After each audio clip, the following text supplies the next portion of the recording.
자, 금요일 정치와이드 첫 번째 이슈는요. 한국, 중국, 일본, 다른 나라와 관계 이거 얘기인데요. 지금요. 아세안 플러스 3 정상회의 진행 중이죠. 윤석열 대통령 계속 참여하고 있는 상황인데 여기서요. 표현의 문제를 좀 주목을 하시는 분들이 많아요. 한중일 또는 한일중. 자, 단순한 표현일까? 아니면 어떤 의미를 담고 있는 걸까? 이런 건데요. 관련 영상 여기에 표현이 좀 들어 있습니다. 확인해 보시기 바랍니다. 특히 아세안과 한중일 간 협력의 중요성이 그 어느 때보다도 큰 상황입니다. 한중일 정상회의를 포함한 삼국 협력 메커니즘도 조속히 활성화되기를 기대합니다. 대한민국은 제9차 한일중 정상회의 의장국이자 아세안 플러스 3에서 3국을 대표하는 조정국으로서 필요한 역할을 적극 수행해 나갈 것입니다. 한국, 일본, 중국 3국 협력의 활성화는 아세안 플러스 3 협력의 새로운 도약을 위한 그래서 한국이 현재 추진하고 있는 한일중 정상회의가 최대한 이른 시일 내에 한국에서 개최될 수 있도록. 자, 시청자 여러분께도 들으셨지만 지난해하고 올해 표현이 좀 달라졌죠? 자, 요 얘기요. 그리고 포함해서 북한과 관련된 얘기 전문가 모시고 전화로 연결돼 있습니다. 모시고 좀 알아보죠. 박원근 이화여대 북한학과 교수 전화로 연결돼 있습니다. 박원근 교수님 나와 계시죠? 예, 안녕하세요. 예. 자, 우선 영상으로 좀 전해드렸는데 한중일 그동안 우리가 통상적으로 정부도 그렇고 언론도 많이 쓰던 표현인데 이번에 한일중으로 표현이 정부에서 좀 바뀌어 있는데 이거요, 글쎄요, 어떤 의미와 목적이 있다고 좀 판단을 해야 될까요? 정부 발표가 나왔는데 확정된 것은 아니고요. 외교부의 그 설명에 따르면 한일중 혹은 한중일을 다 쓸 수 있다. 그렇게 얘기를 합니다. 그리고 올해 말에 예정돼 있는 그 한중일 같은 경우에는 이제 3국이 번갈아 가면서 그 회의, 정상회의를 말씀을 드리는데 정상회의를 호스트를 하죠. 그래서 거기에 따라서 이 부르는 호칭이 달라지는데 올해 같은 경우에는 한중일이고요. 물론 한일중이라는 표현이 사실은 이전에는 한일중이라 표현을 하다가 한중일로 바뀌었는데 한일중이라는 표현이 다시 나온 것은 우리가 그간 보아온 것처럼 윤석열 정부가 대외 정책 원칙에서 규범에 기초한 국제 질서를 중시하고 지난번에 캠프 데이비드 협정에서도 보지 않았습니까? 그런 상황에서 일본을 좀 중시하는 의미가 담겨 있다라고 볼 여지는 있는데요. 그렇다고 이것을 꼭 앞으로 반드시 정부 차원에서 한일중으로 쓰겠다 그런 건 아니라고 외교부에서 밝혔습니다. 그렇다면 내년 그다음에 해가 바뀌어서 그 순서가 좀 바뀌면 그때 다시 또 한중일 이게 등장할 수 있는 걸까요, 그러면은? 그 부르는 게 두 가지인데요. 제가 말씀드린 그 특정한 한국과 중국, 일본 3국이 하고 있는 정상회의 한 번씩 돌아가서 하는 거는 그런 순서에 따라서 바뀌는 거고요. 그런 것이 아니라 그냥 일반적 표현으로 하는 거는 한일중과 한중일을 섞어가면서 표현할 수 있다. 그게 정부의 설명인 것 같습니다. 자, 그런데요. 중국 관영 매체 말씀드리면 환구시보입니다. 우리나라에 대해서 사실은 굉장히 비판적인 기사, 사설 많이 쓰는데 이 표현과 관련해서 사설에서요. 전체적으로 여러 가지를 표현을 썼는데 은근히 불쾌감을 나타나는 내용의 그런 취지의 사설을 썼거든요. 이건 좀 어떻게 봐야 됩니까? 물론 중국의 매체라는 게 다 정부의 통제를 받긴 합니다. 그렇지만 그 매체에서 나오는 거가 반드시 중국 정부의 입장을 100% 반영했다라고 보기는 좀 어렵고요. 만약에 정말 이렇게 한일중으로 쓰기로 정부가 결정을 했다든지 하면은 이것은 중국 정부 당국 측면에서의 어떤 입장이 나올 수는 있는데요. 말씀드린 것처럼 우리 외교부가 밝힌 거에 따르면 꼭 그런 것은 아니다라고 얘기를 하니까 그리고 앞으로 어떻게 계속해서 이 표현이 나오느냐 이제 그런 것이 좀 더 중요하다라고 생각됩니다.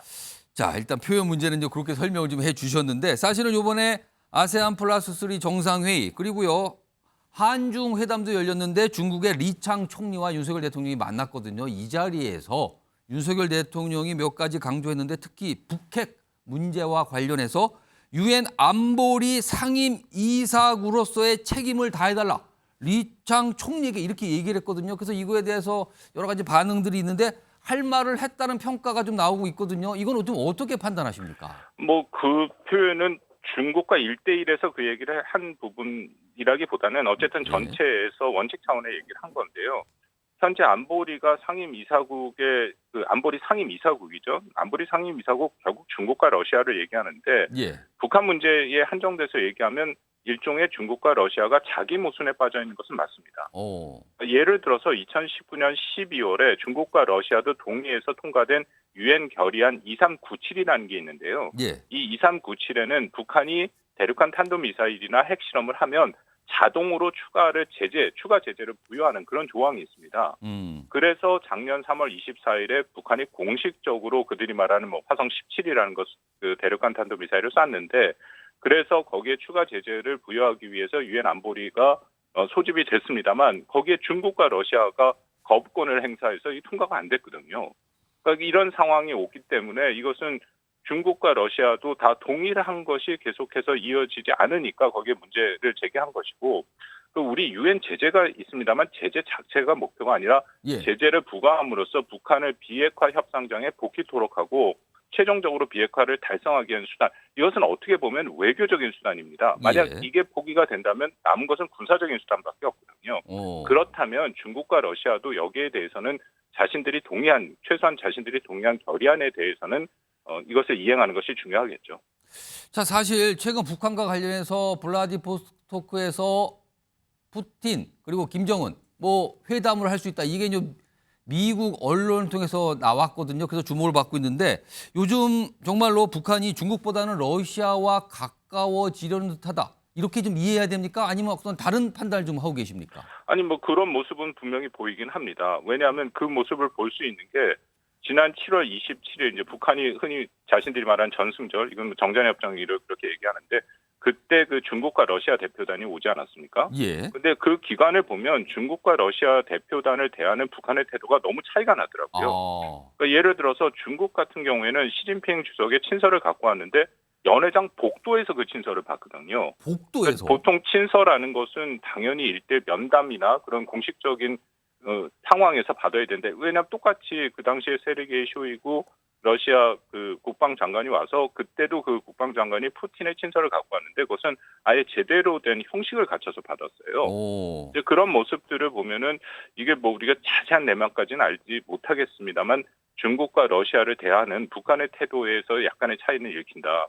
또 하나는 이번 방금 구구절이라 해서 북한이 자신들 그 창건일이라고 얘기하는 그 날이 있는데 그 날을 구구절이라는 게 내일이니까요. 중국 대표단이 왔는데요. 이번 대표단이 온 것은 류거중 공무원 부총리인데 이 전체적으로 올해가 75주년이라고 얘기하고 70주년, 그러니까 북한은 이렇게 5주년, 0이나 5로 끝나는 것을 매우 중시하는 그런 경향이 있습니다. 70주년에는 당시에 리잔수 중국 인민대표회의 상무위원장이 왔는데 이 사람은 중국 권력 서열 3위였거든요. 그러니까 그때보다 지금은 훨씬 낮은 그런 이 대표단이 왔기 때문에 물론 좀 조심스럽습니다만 이 앞으로의 추세를 좀 볼 필요는 있다 그렇게 생각합니다. 그렇다면 북한도 그렇고 중국도 그렇고 일단 서로를 향해서 뭔가 소원해졌다 이렇게 판단해도 될까요, 그럼?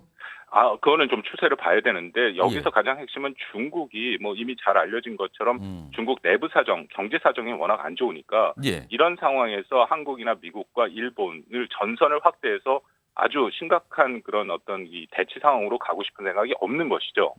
반면에 북한과 러시아는 말씀하신 것처럼 다음 주에 만난다라는 얘기가 계속 나오는 판국인데 또 여기에 북러의 만남은 사실 우크라이나 전쟁이 끌어들어가고 있습니다. 그러니까 우크라이나 전쟁용 포탄을 지원하느냐 마느냐 그 얘기인데 중국은 우크라이나 전쟁에 대해서 스스로를 방관자다라고 규정을 하고 있거든요. 왜냐하면 여기에 그 개입을 하게 되면 유럽의 많은 국가들을 적으로 돌리는 행위가 되기 때문에 그렇겠네요. 중국은 그것을 원하진 않죠. 그러니까 이런 복잡한 셈법이 지금 작동하고 있다 그렇게 생각합니다. 자, 박원순 교수님 잠깐 기다려주시고 저희가 준비한 영상이 있는데 북한 매체에서 보도한 내용이거든요. 이걸 시청자 여러분께 먼저 좀 소개해드리겠습니다. 보시죠. 영적인 군수노동 계급과 과학자 기술자들은 우리식의 전술핵 공격 잠수함을 건조하여 장건 75돌 쓸맞는 어머니 조국에 선물로 드렸습니다. 김정은 동지께서는 해군의 핵무장화는 더는 미룰 수도 늦출 수도 없는 절박한 시대적 과제로 자, 박원경 교수님. 지금 사실상 잠수함이 이제 핵 잠수함, 그러니까 핵무장을 했다는 잠수함 뜻인데 이걸 더 나가서 저 북한 매체대 보도에 따르면은 핵 추진 잠수함 도입 얘기를 꺼내고 있거든요. 자, 김정은 부팀 이 회담이 곧 있을 걸로 보이는데 이 자리에서 이 핵 추진 잠수함 얘기가 나오는 겁니까 그러면은?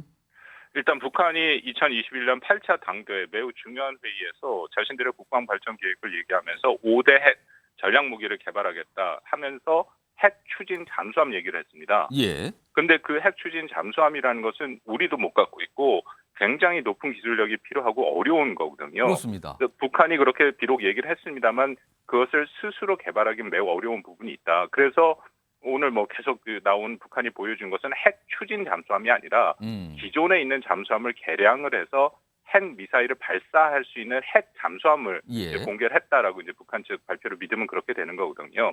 근데 말씀하신 것처럼 과연 그 말씀은 러시아가 그런 기술을 줄 것이냐? 근데 저는 그 가능성은 매우 낮다라고 생각합니다. 왜냐하면 이 러시아가 소련 시절부터 지금까지 그런 첨단 기술, 무기 체계를 기술을 동맹국인 뭐 예를 들어 중국 당시 그리고 북한도 마찬가지입니다만 그렇게 이전한 사례가 없습니다. 그래서 오히려 북한은 어떤 형식으로든지 뭐 러시아의 첨단 무기를 몰래 갖고 온다면 그거를 일종의 엔지니어링, 리버스 엔지니어링이라고 하죠. 역설계를 통해서 자신들이 스스로 만들어내지 그 기술을 받았다라는 것은 저는 알고 있지는 않습니다. 그래서 그 부분은 아마 좀 조심스럽지만 가능성이 커 보이지는 않습니다. 알겠습니다. 지금 뭐 회담이 과연 제대로 열릴까 이런 것도 얘기가 나오기 시작하니까 한번 지켜봐야 될 점이 많이 있는 것 같습니다. 알겠습니다. 오늘 말씀 여기까지 듣도록 하겠습니다. 지금까지 박원곤 이화여대 북한학과 교수였습니다. 감사합니다. 네, 감사합니다. 자, 핵 추진 잠수함 약간 그냥 표현 자체가 좀 무시무시한 무기 얘기로 좀 이 미니 인터뷰 좀 마무리 좀 했습니다.